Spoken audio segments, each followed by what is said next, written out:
Hello guys, welcome to only my talks. ఉత్తర థాయిలాండ్లో ఒక రైతు ఏకంగా 100కి పైగా మొసళ్లను చంపేశాడు.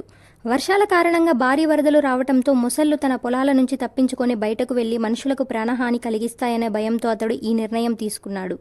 ఉత్తర థాయిలాండ్లోని లాంఫూన్కి చెందిన నత్తపాక్ కుంకాడ్ అనే రైతు ఈ నిర్ణయం తీసుకున్నాడు.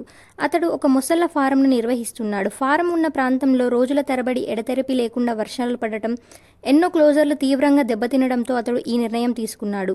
థాయిలాండ్తో పాటు కొన్ని దేశాల్లో కనిపించే సయామీ జాతి మొసళ్లను కుంకాడ్ చంపేశాడు.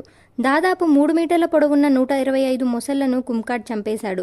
వరదలు ఇంకా ఎక్కువైతే మొసళ్లు గ్రామీణ ప్రాంతాల్లో సంచరిస్తాయని, స్థానికులు జంతువులపై దాడి చేసే అవకాశం ఉందని అతడు చెప్పాడు.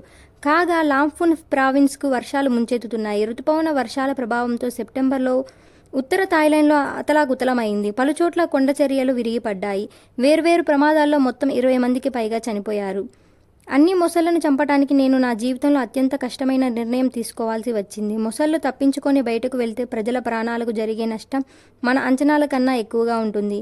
అందుకే మొసళ్లను చంపే విషయంపై నేను మా కుటుంబ సభ్యులం కలిసి చర్చించుకున్నాం. ఇది ప్రజల జీవితాలు, ప్రజలు పద్ధతులకు సంబంధించినది. అందుకే ఇంత కఠిన నిర్ణయం తీసుకున్నామని రైతు వివరించాడు. కాగా మొసళ్లను చంపటానికి కారణాలను కుంకాడ్ ఫేస్బుక్ వేదికగా వెల్లడించారు. వరదల కారణంగా కోతకు గురైన చెరువు గట్లను అతడు చూపించాడు.